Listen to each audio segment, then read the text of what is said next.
trong trái na te kalim na le tor na so ine na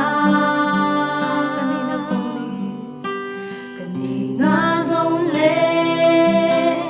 kanay zong ne in ma akalaw ku na olal pa lungay na le trong trái na te na re sor na so ine na lalpa kanunitan kape kaeng kim zong ita iro puinan mang na lalpa kanunitan kape kafag na o ita iraw puinan mang zelang te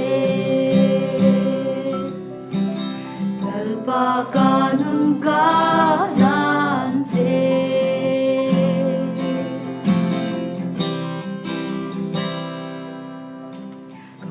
kalyam to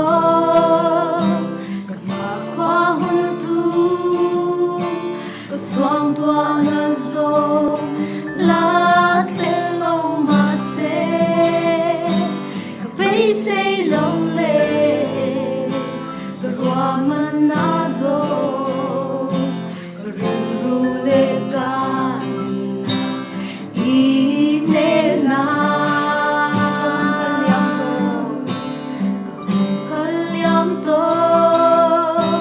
ka pa kwa hun swang tua na zo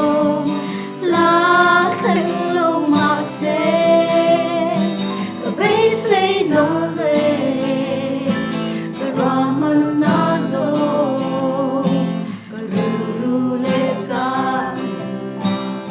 I ne na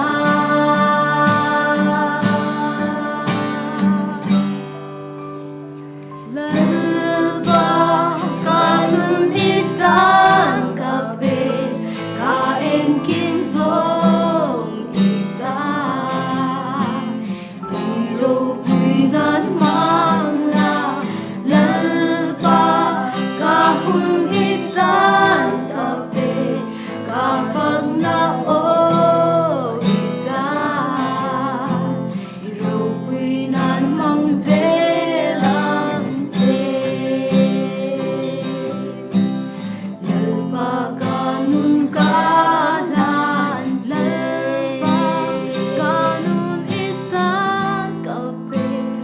kaeng kim zo